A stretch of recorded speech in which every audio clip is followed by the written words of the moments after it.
Tidaklah seorang hamba yang beriman kecuali pasti melakukan kesalahan, bahkan kesalahan yang selalu diulang-ulang, dosa yang sama, keburukan yang diulang, yang tidak pernah dia bisa meninggalkannya sampai kematian mendatangi dia.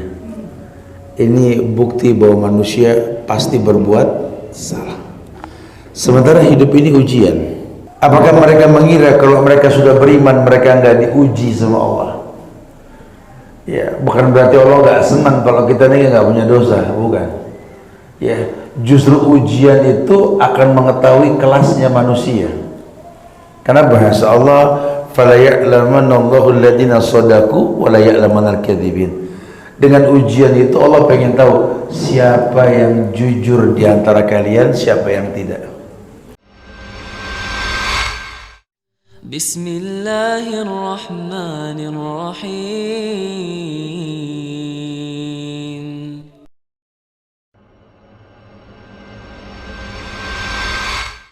Ma'asyiral muslimin wal muslimat, sidang majelis yang semoga Allah berikan keberkahan dunia dan akhirat.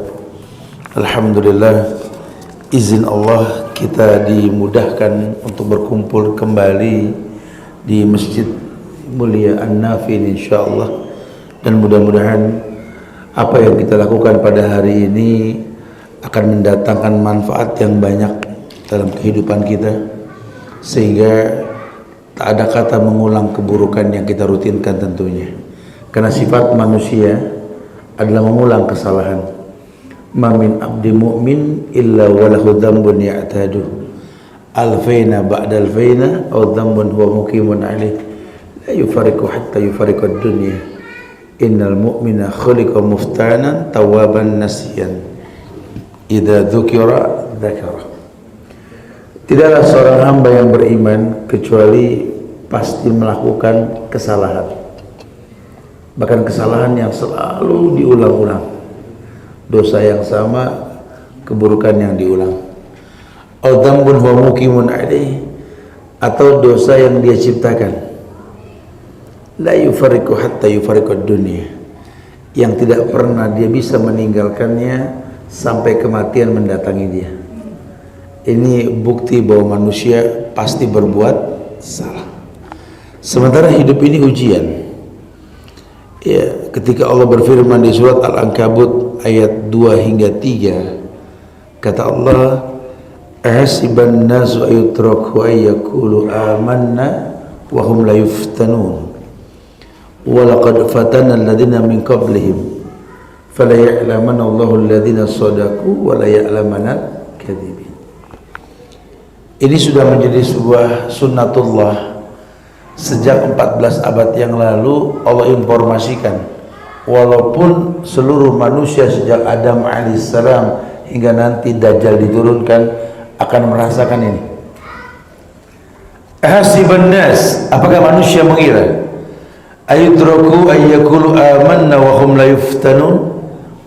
Apakah mereka mengira kalau mereka sudah beriman mereka enggak diuji sama Allah? Ya, bukan berarti Allah nggak senang kalau kita ini nggak punya dosa, bukan. Ya, justru ujian itu akan mengetahui kelasnya manusia. Karena bahasa Allah, "Fala ya'lamanna Allahu alladziina shadaqu wa la ya'lamanal kadzibin." Dengan ujian itu Allah pengen tahu siapa yang jujur di antara kalian, siapa yang tidak. Ya, jadi memang medan ujian. Dunia ini medan ujian. Jangan kita anggap ini dunia tujuan. Walal akhiratu khairul laka minal ula. Karena kalau dunia tujuan, hapus saja tuh ayat. Akhirat lebih mulia ketimbang dunia. Tujuan kita adalah akhirat.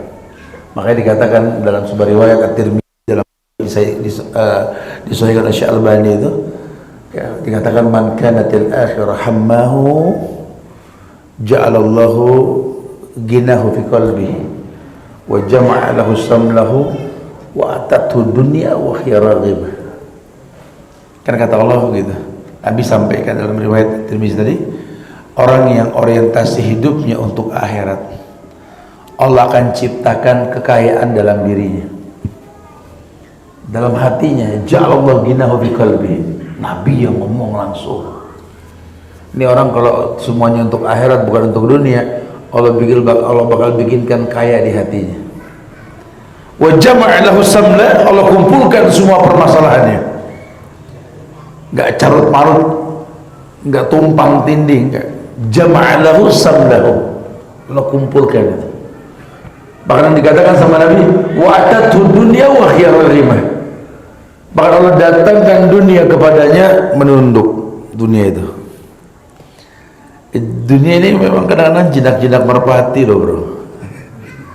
Kita deketin dia lari, kita diam dia nyamperin. Dunia itu fitnah tuh. Nah, makanya kalau orang Islam yang tahu agamanya ini liyuzhirahu ala dini kulli, agama yang mewarnai, maka dia nggak gampang terkecoh.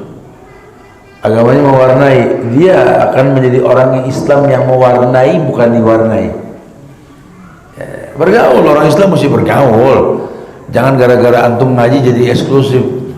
Antum nggak bergaul, kok nggak gaul lagi bro? Udah ngaji, nggak bisa begitu. Qaribin, orang yang gampang akrab ya dengan agama harus seperti itu. Karena dunia ini kan dakwah. Standarnya apa? Ku anfusakum wa ahlikum. Makanya diletakkanlah al-ajzu. Al-ajzu itu lemah dalam beribadah. Salah satunya apa? Enggan berdakwah di jalan Allah. Dan dakwah yang dimaksud bukan dakwah secara umum, itu butuh ilmu, tapi lebih kepada ku anfusakum wa ahlikum nar. Dakwahkan dirimu, keluargamu.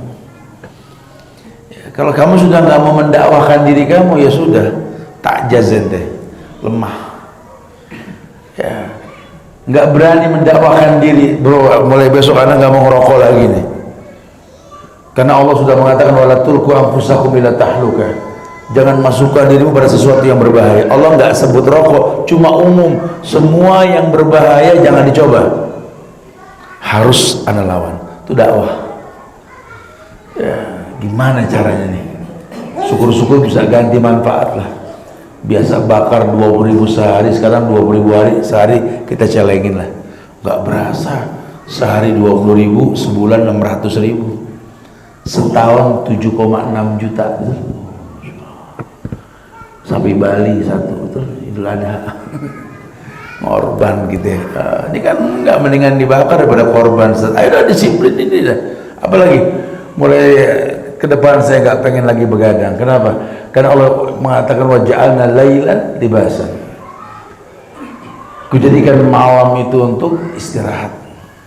Makanya ada aja penyakit yang berganti. Ternyata apa? Telah menzolimi waktu yang telah Allah ciptakan. Gitu lah. Jadi dakwahkan dirimu atau mungkin keluargamu lah. Jangan sibuk dakwah sama orang di luar. Ente baru tobat, baru hijrah, gak usah keliling dakwah. Dakwahin dulu yang di rumah ini, bangunin sholat, ingetin, baca Quran. Ini baru tobat suruh muter, semua orang didakwahin. Orang rumah. Kita nggak punya tanggung jawab sama orang di luar rumah. Apalagi kita suami. Ra'in fi baitih. Menjadi pemimpin dalam rumah tangganya. Kullukum ra'in wa kullukum mas'ulun an ra'iyati. Setiap kalian itu pemimpin yang bakal ditanya dalam kepemimpinannya. Apa yang kau pimpin itu yang bakal ditanya. Yang nggak kau pimpin nggak bakal ditanya. Repot gitu. Repot. Wah, tuh jomblo-jomblo, Jones, jomblo ngenes, yang pada belum nikah, bangun anak orang malam-malam apa? Ini bangun adiknya di rumah ada belum bangun atau orang tuanya, itu lebih baik. Sudahlah, jangan salah letak tempat lah tentunya. Dan Allah uji manusia, Allah uji. Allah pengen walaqad fatana alladziina min qablihim, kata Allah. Karena kalau bicara ujian, orang dulu juga diuji. Ya. Justru dengan ujian tersebut kata Allah, fala ya'lamanna Allahu alladziina shadaqu, maka otomatis pasti dan tentu pasti kata Allah, fala ya'lamanna Allah alladziina shadaqu. Allah tahu siapa yang jujur, siapa yang tidak. Dengan ujian orang kelihatan aslinya itu. Ini saat kadang-kadang ujian membuat kita nggak sanggup, iman kita turun, Ustaz. Emang makanya dibilang iman itu yazid wa yankus. Jadi kalau iman naik turun, Antum nggak bisa berdoa minta iman naik terus, siapa antum? Betul. Kita minta sama Allah mantapkan iman. Karena kalau bicara manusia sebagai manusia pasti iman naik turun. Yazid wa yanqus. Yazidu bit ta'ah wa yanqusu bil ma'siyat. Naik imanmu dengan ketaatan, turun dengan kemaksiatan. Berarti kalau kamu pengen naik iman kamu sambil beramal yang banyak, sambil meminta kepada Allah. Kita akan bahas satu bab namanya protektor iman nih. Sebenarnya sih perlindungan diri untuk menstabilkan iman gitu ya. Kepanjangan judulnya, jadi protektor iman aja udah ya. Bagaimana iman ini terproteksi. Nah, tentu kita harus tahu ada beberapa hal yang ulama kumpulkan yang menjadi penyebab informasi kepada manusia akan kurangnya iman. Maka kebalikannya, iman akan menjadi tambah atau stabil dengan ini. Yang pertama, ulama mengatakan iman itu bisa lemah karena si pemilik iman ini kurang ikhlas dalam beribadah kepada Allah. Kurang ikhlas dalam beribadah kepada Allah. Dan orang yang kurang ikhlas tentu ada sebab. Sebabnya apa? Dia tidak kenal siapa yang dia ibadahi. Disitulah teknik dakwah Rasul yang kadang sudah kita lupakan nih. Ya, beliau menyampaikan ayat-ayat hukum di Madinah. Selesai hijrah dari Mekah ke Madinah, baru turun ayat-ayat hukum tuh. Terus sampai akhir hayat beliau, sampai terakhir al-yawma akmaltu lakum dinakum itu ya. Iya. Tapi jangan dilupakan itu ayat-ayat hukum turun setelah persiapan mental untuk turunnya ayat. 13 tahun pertama ditanamkan akidah. Orang dibikin kenal Allah dengan benar. Karena Nabi ini diutus di zaman di mana orang mengenal Allah cuma sebatas rububiyah. Jangan dibilang zaman jahiliyah itu nggak kenal Allah, kenal, cuma sebatas rububiyah. Mafhum? Makanya jangan heran kalau ada orang kafir namanya nama Islam. Jangan heran, sekarang jangan heran, dulu juga sudah ada. Antum dengar yang namanya sahabat Nabi tercinta Abu Bakar. Siapa nama aslinya? Abdullah bin Abi Kuhafa. Dari belum masuk Islam itu Abu Bakar namanya Abdullah. Tuh. Jadi kalau ada orang kafir namanya Abdullah dari dulu. Gak usah heran, mafhum. Cuma apalah arti sebuah nama, kata ulama kan begitu. Ya, padahal nama itu doa. Pernah dengar yang namanya Abu Hurairah? Siapa nama aslinya? Abdurrahman bin Sakhar. Dari sebelum masuk Islam namanya Abdurrahman. Abu Hurairah itu gelar. Riwayat mengatakan beliau cinta dengan kucing dan lain. Allahu a'lam. Tapi kan nama aslinya Abdurrahman. Abdurrahman bin Sakhar dan banyak. Udah kita nggak bahas nama-nama sahabat lah. Intinya dulu sudah ada. Mereka tahu Abdurrahman, mereka tahu rububiyahnya Allah, asmanya Allah mereka tahu. Mereka tahu Abdullah. Cuma mereka nggak tahu uluhiyah. Diutuslah Nabi Muhammad untuk itu, untuk mendakwakan tauhid uluhiyah. Bagaimana orang ini bisa mengakui Allah dan mengesahkannya. Makanya kata Ibnu Qayyim, Ibnu Katsir, ketika beliau mengatakan Qul huwallahu ahad, dalam tafsir itu beliau mengatakan kun li wahidin. Kun li wahidin. Katakan untuk yang satu itu adalah satu. Wali wahidin kun wahidan. Wali wahidin kun wahidan. Untuk yang satu jadikan satu, artinya untuk yang satu esahkan. Makanya kul huwallahu ahad, bukan kul huwallahu wahid. Ya, ketika ditanya limadza kul huwallahu ahad, bukan kul huwallahu wahid. Padahal kalau kita buka kamus, ahad sama wahid sama, atu artinya. Tapi beliau mengatakan la syai'un ba'dal ahad walakin ba'dal wahid isnain salasa dan seterusnya. Maknanya wali wahidin kun wahidan, untuk yang satu esakan gitu loh. Jadi kita sepakat la ilaha illallah, cuma prakteknya gitu loh. Makanya dibuatlah rukun la ilaha illallah. Rukunnya apa? Rukunnya apa la ilaha illallah?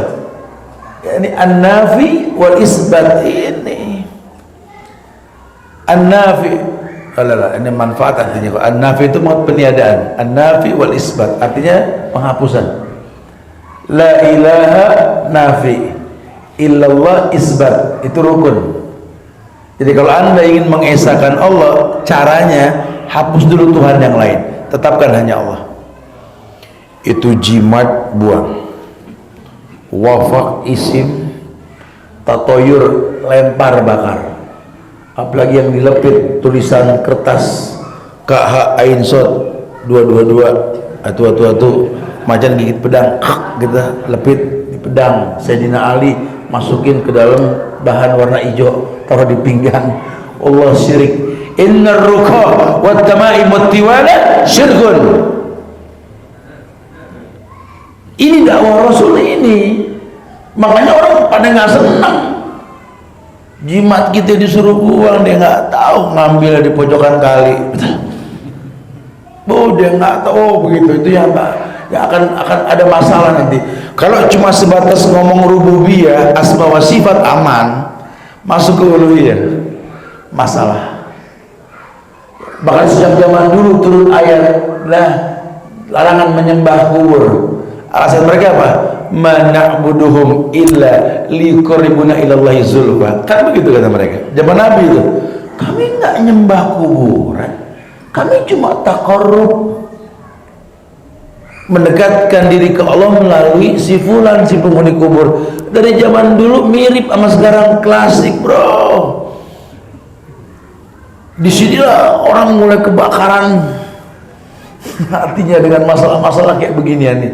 Waduh, ini si pasti Wahabi ini, betul. Mulai simbol-simbol keburukan dilakopkan kepada orang yang mendakwahkan tauhid.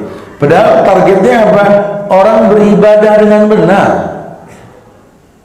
Setelah ini antum pulang, antum mau percaya, alhamdulillah, enggak Malaysia, urusan antum sama Allah. Yang penting sampai sudah syariat. Karena tugas kita untuk menyampaikan. Makanya ngajar ini bukan kerjaan tapi kewajiban. Beda ya. Jangan jadikan pekerjaan haram hukumnya ini ya. Tapi jadikan kewajiban. Karena sudah gugur kewajiban, urusan antum sama Allah sudah sampai dakwah.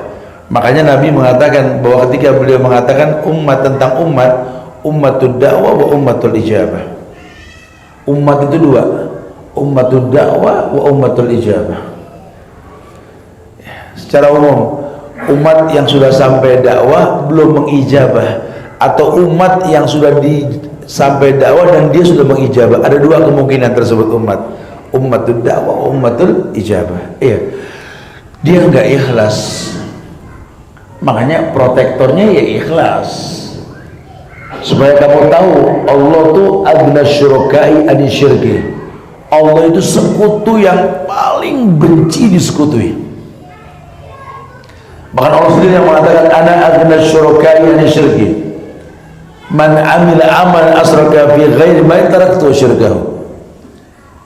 Aku ini sekutu yang paling benci disekutui, kata Allah.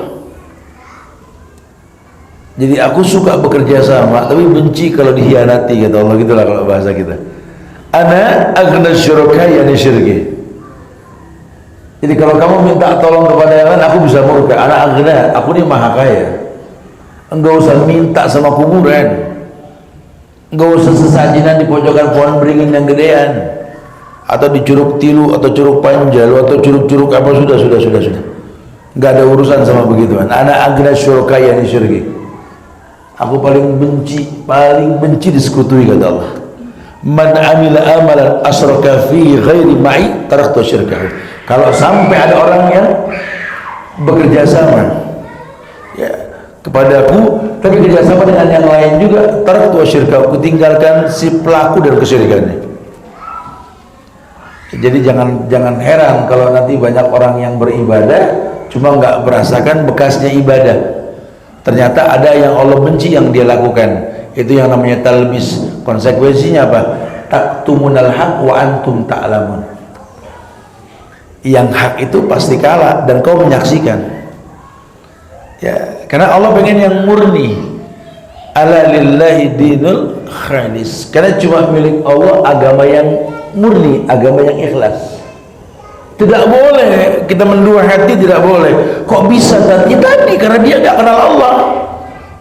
Dan tidak sedikit orang-orang Islam hari ini yang mengaku muslim, mengaku hamba Allah, tapi tidak hafal nama Allah. Banyak.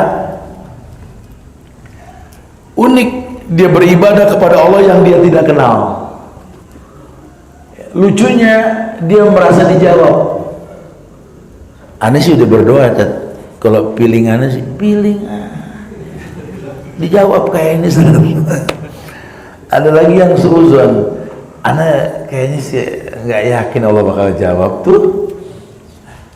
Padahal kalau mengatakan uduni astajib lakum, minta langsung ku jawab. Apa Allah bohong? La yukhliful mi'ad. Allah nggak mendustakan janjinya. Kalau sampai kau minta nggak dijawab apa yang kau minta, jangan salahkan Tuhan. Allah pengen yang murni. Coba koreksi diri Anda. Jangan-jangan Anda masih berbuat syirik. Mungkin nggak syirik besar, syirik kecil. Anda riya, wallahu a'lam. Nggak ada orang sholat biasa. Allahu akbar, Allahu akbar. Waalaikumsalam. Dengar keresek orang di belakang. Allahu akbar. Riya itu, riya. Ya, nggak ada orang 2000 lecak di pojokan dashboard buat kasih pengemis.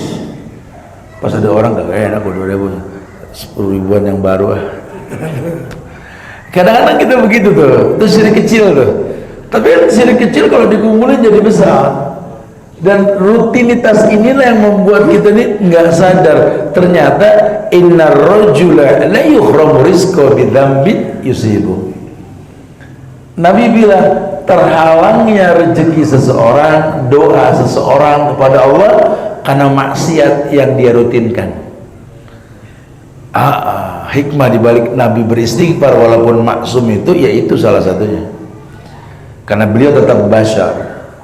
Aku manusia biasa. Kalau Allah nggak maksumkan aku, ya aku juga asih, pelaku dosa, pelaku maksiat.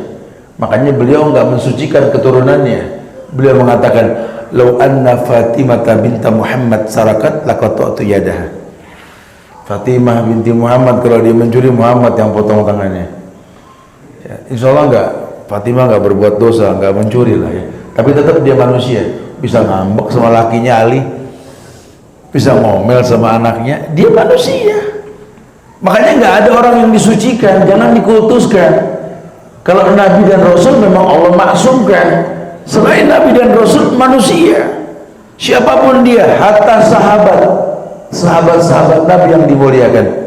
Ya, kita mendoakan Allahumma ighfir lahu, Allahumma ighfir lahu. Kalau Nabi ya bukan Allahumma ighfir lahu, kita bersolawat, innallaha wa malaikatahu yusalluna 'alan nabi ya ayyuhalladzina amanu shallu 'alaihi wa sallimu taslima. Allahumma shalli wa sallim wa barik alaihi sallallahu alaihi wasallam. Kita bersolawat untuk sebanyak-banyaknya, apalagi hari Jumat. Wow, tadi tuh banyak solawat, masya Allah. Kita bersolawat 1 kali dibalas 10 kali, masya Allah. Ya. Tapi kalau selain daripada Nabi dan Rasul, kita doakan hatta guru kita yang alim. Ya. Lakinu mautakum la ilaha illallah. Ajarkan yang mau mati itu la ilaha illallah. Walaupun guru tauhid. Aneh belajar tauhid sama dia tak. Dia meninggal, kita mau ngajarin tauhid, gak enak pinteran dia. Ya enggak gitu juga, memang talqin dong, la ilaha illallah, la ilaha illallah, la ilaha abi, la ilaha illallah, umi, la ilaha illallah tuh. Ajarkan orang yang mau meninggal la ilaha illallah. Kalau hidupnya sudah tahu makna la ilaha illallah, ngerti rukun dan syaratnya, ketika diingatkan la ilaha illallah, nalarnya jalan. Ya, dia yakin sekali bahwa kematian itu bukan lambang kebencian Tuhan. Allah panggil kita dengan bahasa yang lembut, ya ayyatuhan nafsul mutmainnah, wahai jiwa-jiwa yang tenang. Mau orang kasar, orang lembut, panggilannya sama, tinggal kepanggil enggak kan gitu.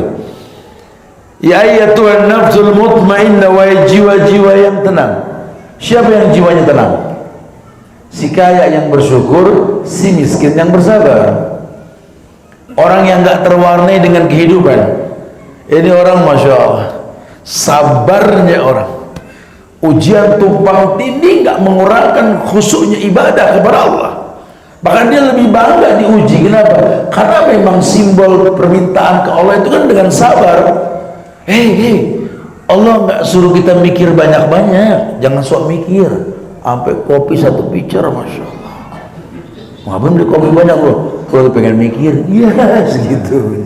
Kata Allah, wasta'inu bisabri wassalah. Udah nggak usah banyak mikir, minta tolong dengan sabar dan sholat. Allah yang nyuruh. Ngapain sampai banyak kembang jambunya itu pala?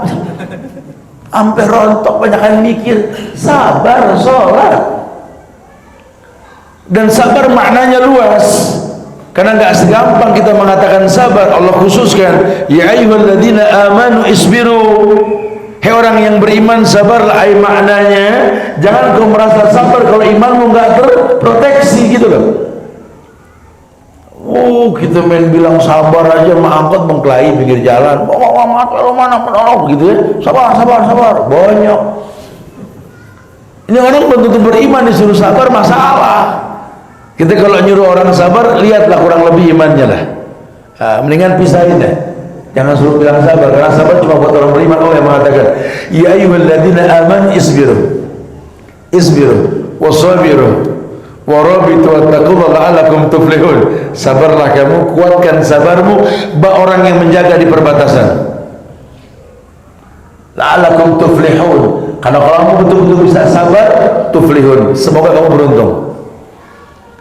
Ya, karena keberuntungan datang dengan kesabaran. Ya, jadi bukan orang yang melampiaskan emosi. Laisa sadidu bil quwwah. Karena bukan kuat yang melampiaskan emosi, itu bukan orang kuat. Orang yang bisa menahan sabar ketika pertama kali. Ya, protektor yang pertama ikhlas. Karena agama Allah ini ya agama yang ikhlas, agama yang bersih, agama yang murni, tidak terkontaminasi. Supaya bisa ikhlas, ayo sebelum kita lanjut beribadah, koreksi hubungan kita dengan Allah. Hubungan kita dengan Allah namanya akidah. Apa makna akidah? At-tausiku bil quwwah. Ikatan yang kuat antara hamba dengan Tuhannya. Makin kuat ikatanmu dengan Allah, makin bagus muamalah kamu dengan Allah. Begitu bahasanya. Ya, makin kita ngerti tentang Allah, makin khusyuk. Makanya sholatnya Nabi Rasul dengan sholat kita jauh. Sholat kita dengan ulama ya beda. Orang makin paham agama, makin tumaknina, makin khusyuk. Apa khusyuk? Antakhsha'a qulubuhum lidzikrillah. Datang khusyuk itu karena ingat Allah. Sekarang kita kenal Allah kagak, tapi merasa khusyuk. Akhirnya berantakan. Tanya aja coba, antum tahu gak khusyuk? Karena kan banyak orang pengen minta, tolong Ustaz ajarin anak tentang khusyuk. Iya insyaallah. Antum minta khusyuk, insyaallah tak minta khusyuk. Kenapa minta khusyuk? Ya biar khusyuk aja. Emang khusyuk apa? Ya apa ya? Diminta ajarin khusyuk, tapi khusyuk apa dia bingung. Kali anda minta kue, tahu kue, minta dikasih. Karena minta khusyuk apa bingung. Khusyuk ya khusyuk, masa Ustaz nggak paham, digituin malah. Temen ada yang nyaut, anda paham tak? Ente apa khusyuk? Khusyuk itu merem katanya. Kata yang di pojokan bukan merem, anda tak apa nyurang. Khusyuk bukan itu. Antakhsha'a qulubuhum li dzikrillah. Khusyuk kepada Allah itu dengan mengingat Allah. Makanya dikatakan orang yang dilindungi oleh Allah ketika tak ada perlindungan kecuali perlindungan Allah, di hari kiamat nanti salah satunya orang yang bangun di malam hari dia ingat Allah, zakarullah fafadat ainuh, dia ingat Allah matanya basah menangis, bukan ingat dosa, ingat Allah. Kalau ingat dosa mah kapan aja kita taubat, sholat taubat kapan aja. Tapi kalau orang bangun malam, ya Allah muliakan, tatajafa junubuhum 'anil madaji' yad'una rabbahum khaufan wa tama'an. Allah abadikan dalam Quran, hei orang yang mulia, orang yang menjauhkan lambungnya dari tempat tidur. Lan tanalul birra hatta tunfiqu mimma tuhibbun. Kamu enggak mungkin mendapatkan kebaikan sebelum menginfakkan yang paling kamu suka. Malam yang kita suka itu apa? Tidur. Tidur antum disedekahin ke Allah, bangun malam, wa minal laili fatahajjat bihi nafilatan lagi. Itu berat. Makanya Allah bilang tatajafa junubuhum 'anil madaji yad'una rabbahum khaufan wa tama'an. Malaikat-malaikat ini nih. Ini orang mulia nih. Dia jauhkan lambungnya dari tempat tidur. Dia berdoa khaufan wa tama'an, dalam kondisi takut dan harap kepada Allah. Orang yang seperti ini Allah bakal lindungi di akhirat nanti. Karena dia ingat Allah. Menjadi ulil albab. Alladzina yadhkuruna Allah qiyaman wa qu'udan wa 'ala junubihim wa yatafakkaruna fi khalqis samawati wal ard. Rabbana ma khalaqta hadza batilan. Subhanaka faqina adzabannar. Dan itu bukan main-main. Bukan cuma bahasa bibir bilang Rabbana ma khalaqta hadza, bukan. Tapi memang dia tahu bangga bisa memberikan yang terbaik. Makanya orang kalau bangun rumah bagus jangan antum bilang sombong. Antum nggak sanggup, khalas, nggak dikasih sanggup sama Allah. Qad ja'alallahu likulli syai'in qadran, betul? Semua orang punya ukuran. Tanya kenapa ente bangun rumah bagus? Ana cuma pengen orang datang kemari bertasbih. Salahkah itu? Jangan dibilang sombong, dia punya baju bagus, sendal bagus lah. Ana cuma pengen orang ngelihat orang Islam tuh mesti bagus ke masjid. Khudhu zinatakum inda kulli masjid. Kalau buat anak bagus kan kendaraan anak, ada masalah apa? Sombong? Enggak sombong. Kalau mau tahu sombong kata Nabi, batul haq wa gumtun nas. Sombong itu tahu hukum nggak dipakai. Sombong itu gumtun nas. Ilmumu itu malah meremehkan orang, itu sombong. Orang nggak tahu dimusuhin, orang nggak tahu disalahin, orang nggak tahu, nggak ada hukumannya dikasih tahu. Masya Allah, dahsyat ya. Jadi kita yang harus paham. Innamal a'malu binniyat, semua tergantung niat. Urwah bin Zubair juga bikin rumah dari batu giok. Anaknya Asma dengan Zubair ada yang kaya satu itu. Dia buat rumah dari batu giok. Kita giok satu, sombongnya satu komplek, betul. Rumahnya giok, aku bayang. Bukan buat sombong, dia cuma berkata, aku berharap banyak orang yang menuju Mekah, Ka'bah, numpang ngadem di rumah yang dingin ini. Gak ada masalah. Ibnu Hajar Al-Asqalani, pengarang kitab Bulughul Maram, sarahnya Subulus Salam itu. Dia punya kendaraan kereta kuda lebih bagus ketimbang yang dipunya oleh raja. Orang bingung nih, kalau zaman dulu nih, Ustadz, pakai kereta kuda mahal bener. Harusnya pakai apa? Pakai teruntung kali, pakai apa gitu ya. Kata beliau, lah ini cuma sebagian kecil di dunia buat orang-orang yang dekat dengan agama. Allah. Kita lanjutkan pada Isya nanti. Taib, insyaallah. Iya, dijelaskan bahwa proteksi iman yang pertama adalah dengan cara merevisi keikhlasan kita kepada Allah. Karena kalau sudah urusan nama Allah ini, ala lillahi dinul khalis, harus diikhlaskan. Inna salati wa nusuki wa mahyaya wa mamati lillahi rabbil alamin. Itu mencakup semua itu. Sesungguhnya salatku, sembelihanku, hidupku, matiku lillah, hanya untuk Allah. Dan tiap diri ini mesti memperhatikan itu gitu loh. Karena yang dikhawatirkan nanti kita akan menjadi orang yang futur. Futur itu penyebabnya salah satunya boring dalam agama ini karena nggak merasakan dampak agama. Bukankah sholat Allah mengatakan tanha anil fakhsa wal munkar? Sholat itu mencegah perbuatan keji dan munkar. Tapi kok saya tetap aja sama mertua nggak akur, sama orang tua ribut, sama anak kok nggak deket, sama istri kok kaku, sama temen apalagi. Padahal marbot mana yang anda nggak kenal? Temennya Tamir sama marbot. Anak masjid, anak musola, benar-benar nih. Kok nggak ngefek? Itu yang anda maksudkan. Jangan antum biarkan ada yang salah ini. Lo kok bisa nggak berbuat kebaikan? Dia ternyata memang tadi muamalah dia dengan Allah. Dia menganggap lumrah dan biasa nggak menghafal nama Allah. Dia menganggap lumrah dan biasa ketika dia tidak kenal tauhid uluhiyah.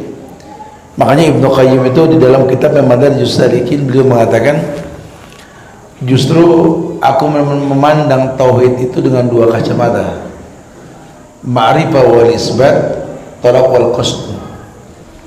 Kan gurunya Ibnu Taimiyah bilang tauhid itu kan rububiyah, uluhiyah, asma wa sifat. Beliau memandang dengan dua pandangan. Pandangan yang pertama, tauhid itu dua, kata beliau, tanpa mengurangi yang tiga.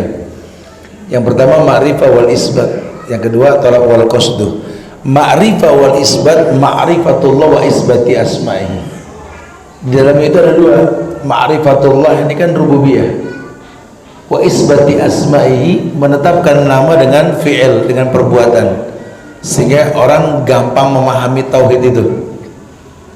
Allah yang memberikan rezeki, gampang bilangnya Allah Ar-Razzaq. Allah yang menghidupkan, kan itu rububiyah, fi'liyahnya Allah. Allah Al-Khaliq, Maha Pengasih, Ar-Rahman, kasih sayang khusus di akhirat, isim mustaq Ar-Rahim. Gampang sekali ngapalnya. Baru tauhid, talab wal qasdu. Talab meminta, qasdu menyampaikan maksud. Ini hanya untuk Allah. Kan Allah mengatakan ud'uni astajib lakum. Bahasa Allah kan itu, ud'uni astajib lakum, minta langsung kepadaku, karena ni itu kan mufrad. Ud'uni, mintalah kepada aku saja, astajib lakum, aku saja yang bakal jawab. Jadi tokcer lah kalau orang sana bilang lah, asal mintanya betul langsung. Bahkan Nabi menguatkan dengan riwayat yang sahih dalam kitab Mustadrak Al-Hakim, yustajabu lil abdi, bahwa doa hamba itu pasti dijawab.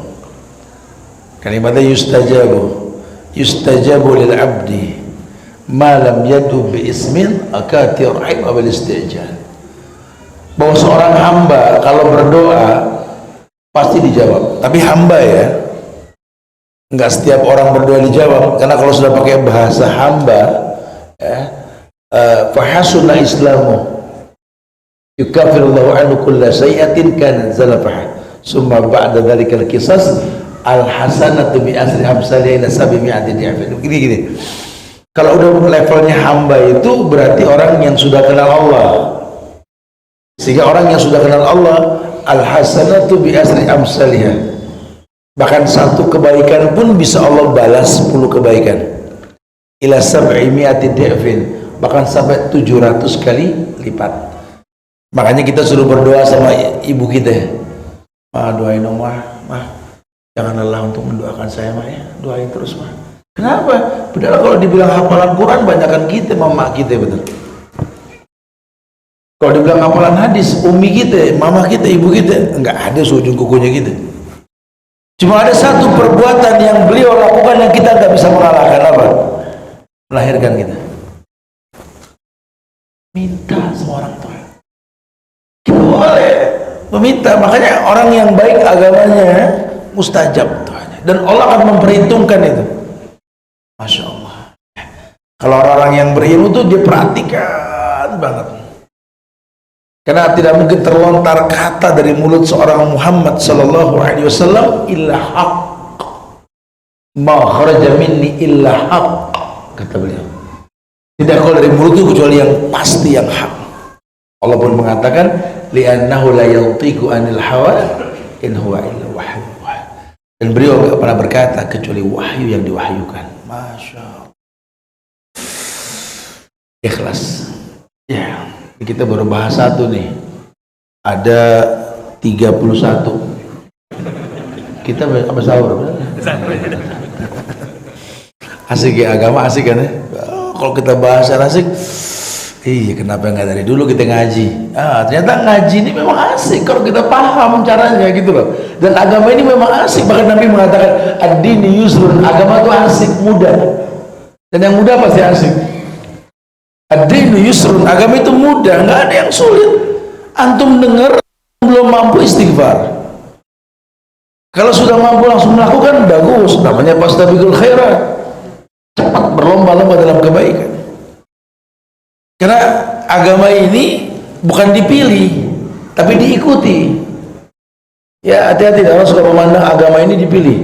Ini bilang ini bilang ini, kita suruh milih. Agama milih, agama ngikut. Ittabi'u wa la tabtadi'u faqad kufitum. Agama ini tinggal ittiba. Jangan bikin yang baru, agama sudah sempurna gitu loh. Nah kalau ittiba berarti kan kitanya mesti belajar supaya tahu. Makanya kembali ke bahasan awal tadi, kita mengatakan ku anfusakum, nggak ada perintah untuk keluar, dirimu aja dulu, jangan serahkan sama ustaz. Kenapa pada nggak ngaji? Ustaz nggak datang, apa urusannya gitu loh. Ustaz disalahin, di kampung pada bodoh ustaz, nggak ada ustaz yang mau kemari terus gitu loh. Ya antum samperin ilmu, jangan tunggu disamperin. Karena kita yang berhajat dengan ilmu. Makanya Allah tawarkan kabar yang indah. Yarfa'illahu alladhina amanu minkum walladhina utul ilma darajat. Yarfa'. Allah janji selalu mengangkat derajat orang yang mau menuntut ilmu. Kalau dia seorang suami, kalau dia mau belajar, bakal jadi imam yang adil di rumahnya. Kalau dia seorang ibu, istri yang mau belajar, akan jadi madrasah buat anak-anaknya. Kalau dia adalah anak-anak, belajar akan berbakti pada kedua orang tuanya. Itu fungsi orang belajar. Bahkan sampai kami dari Bawazir Travel juga, ya berangkat umroh setiap bulan, 2 bulan sekali, saya selalu bilang sama tim, tidak ada kata tidak belajar. 4 hari di Madinah, ya 4 hari belajar. Maka Mekah belajar sudah. Tujuannya apa? Biar gampang safar kita, Allah kasih kemudahan belajar. Saya bilang sama teman-teman MBI, teman-teman MBI terus touring, lagi-lagi touring, lagi-lagi safar, jangan mendon di rumah, tapi belajar. Bukan cuma warna nggak jelas, tongkrong-tongkrong menuin memori handphone dengan selfie, bukan gitu loh. Antum silaturahmi, duduk di majelis ilmu, ayo tablik akbar, ayo kajian, ayo. Allah suruh kita untuk melihat dunia kok. Kalau bukan Allah yang nyuruh, ya kita nggak bakal nurut. Nggak berhenti touring, nggak, masih mampu karena Allah suruhnya begitu. Afala yanzuruna ilal ibli kaifa khuliqat wa ilas samai kaifa rufi'at wa ilal jibali kaifa nusibat wa ilal ardi kaifa sutihat fadzakir, mikir, kan begitu. Kata Allah, lihat no tak diciptakan. Gimana mau ngeliat kalau kita nggak touring ke sana? Lihat langit ditinggikan. Kalau di masjid nggak kelihatan langit keluar gitu. Lihat gunung dikokohkan, nggak bisa kalau nggak datang ke daerah yang memang pegunungan nampak. Lihat bumi dihamparkan, mikir-mikir. Ayo harus jadi ulil albab supaya kita bisa mengesahkan Allah sambil lisan basah, rabban min zikrillah, dan berkata Rabbana ma khalaqta hadza batilan. Ya Allah, enggak kau ciptakan semua sia-sia ya Allah. Makin kerdil gitu. Kan kata Allah, wa bi ni'mati rabbika fahaddis, nikmat Allah sebut. Allah jawab lagi, wa in ta'udu ni'matallahi la tuhsuha. Kalau kau sebut nikmat Allah tak mungkin terhitung. Makin kau sebut nikmat Allah, makin kerdil kau di hadapan Allah. Maka ketika kau bertakbir Allahu Akbar, hati ini berkata Allah Akbar, ana shaghir. Imam mulia membacakan ayat Alhamdulillahi Rabbil Alamin. Wow. Tahmid dikedepankan, khobar diakhirkan. Rabbul Alamin, segala puji milik Allah. Apa Allah terpujinya di mana? Rabbul Alamin, yang menciptakan alam. Dan saya cuma bagian dari alam ini. Ayat demi ayat mendatangkan kehusyuan. Ya kalau kita nggak pernah tahu dunia, ayat dibacakan nggak nyambung. Makanya sunnah orang laki keluar. Nabi bilang laki itu kayak burung, yakdu himasan wa taruhu bitanan. Terbang pagi, temboloknya kosong, balik sore temboloknya penuh. Laki itu nggak demen gibah. Heran laki ribut via WA. Sosialita. Laki gitu loh. Rejal gitu loh. Ya harus begitu. Jadi kalau kita pikir Masya Allah, benar-benar ya Allah ciptakan ini dunia ini tidak main-main. Itulah. Makin kita mengikhlaskan agama untuk Allah, makin kita merasakan betapa nikmatnya hidup ini. Kemudian ada tambahan sedikit lah ya. Ada bahasan tentang agama ini membuat orang menjadi koribin, hayyin, sahlin. Karena ternyata protektor iman yang kedua, yakni controlling emosional.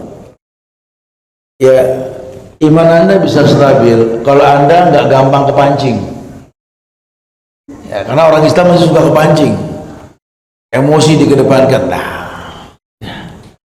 kata Allah, "Fabima rahmatin minallah lintarahum, walau kunta fazzan ghalizal qalbi lan faddu min hawlik, fa'fu anhum wastaghfir lahum wasyawirhum fil amr, wa idza azamta fatawakkal 'ala Allah." Allah sebutkan dalam Quran, Nabi Muhammad juga manusia bisa enggak kuat. Apa dikatakan? Fabima rahmatin minallah lintalahum. Kalau bukan karena rahmat Allah, kamu enggak bakal kuat ya Muhammad. Menyampaikan kebaikan dihujat, menyampaikan kebenaran dianggap radikal, dianggap wahabi, dihujat, dicaci, dicari salah. Enggak bakal kuat, ente enggak bakal kuat Muhammad. Ya enggak bakal kuat. Makanya ketika dijelaskan tentang makna ghuraba, bada al-Islam gharib fasayahudu kama bada fatubalil ghuraba dalam Sahih Muslim, ulama sepakat mensyarahkan, yakni orang yang mengislah keburukan yang ada. Gharib. Ketika banyak orang berbuat maksiat, ada orang yang mau mengislah, itu gharib. Itu asing. Dan siap jadi hujatan, jadi tontonan. Ya karena Islam gharib fasayaudu kama bada fatubalil ghuraba. Islam asing bakal kembali asing. Ya, antum lihat kerusakan di rumah antum jangan diem, itu setan bisu, respon. Tapi bukan untuk menimbulkan keributan, bukan, sebagai makhluk yang memang harus mengislah. Ya, harus ditanya, jangan dibiarkan. Itu manusiawi sekali gitu lah. Bukan kepancing emosi, bukan. Habis kalau anda nggak emosi, dia nggak paham, tat, makanya anda emosi. Siapa ente? Kalau anda nggak ngomel, orang nggak ada yang ngerti, terus dia ngerti, dia nggak ngulang lagi. Muhammad, kalau bukan karena rahmat Allah, kamu nggak bakal kuat Muhammad. Fabima rahmatin minallah lintalahum. Itu rahmat dari Allah. Kau bisa menahan emosimu, itu rahmat dari Allah. Saya pernah sampaikan di An-Nafi ini hikayat tentang Ali yang bermain pedang dengan musuhnya. Dijelaskan di situ dari waktu duha hingga menjelang asar. Lama sekali capeknya itu. Kita fight aja 5 menit. Ini dari pagi sampai sore ini perang. Musuhnya gas kepalanya. Tidak jadi. Orang heran. Ali tinggal potong. Kata Ali, dia buang ludah ke muka saya. Terus aneh emosi. Jadi aneh nggak potong dah. Kalau kita di posisi Ali coba, mutilasi. Ngambil cinta, ini buang ludah gitu. Tuh, kita kan masih pakai emosi, betul? Jangan salah, sahabat Nabi perang nggak pakai emosi, pakai ilmu. Karena yang memerintahkan perang itu Allah. Makanya ada pemuda datang yang gagah dengan kuda yang besar, pedang yang membentang di antara dua pinggangnya, busur di antara badannya itu. Gedebuk. Ya Rasulullah, izinkan aku berperang bersamamu. Ya, dilihat postur kuda, pedang, panah, nggak layak tolak. Mana kita butuh pasukan. Kata Nabi, punya orang tua gak? Punya. Berjihadlah, berbaktilah. Karena bukan modal kuat. Kadang kita mau ngomong jihad sama orang tua aja nggak akur. Gimana mau ngomong jihad? Kalau ngaji aja ikro 2 nggak naik-naik, betul? Hei, jihad itu puncak. Dirwatus sanamihi al-jihadu fisabilillah. Puncaknya agama itu jihad, puncak. Di mana puncak kan syahadat, sholat, zakat, puasa, haji, muamalah, nikah, cerai, ada proses. Makanya perang itu nanti setelah bagus akidah, turun ayat hukum. Nah, kita belum kuat iman ngajak perang, yang ada emosi. Akhirnya lupa jurus, betul? Orang emosi kan kaso ujung-ujungnya, betul?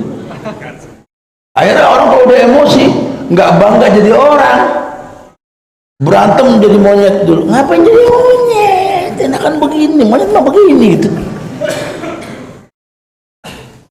Enak-enak berantem jadi si mamong, si maing, mau ngegerung aing ngelompat. Ngapain jadi macan, jadi orang. Tuh kadang-kadang gitu tuh kalau kurang iman.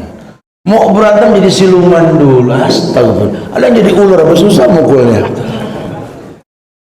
Aduh, ini mesti banyak belajar gitu nih kayaknya.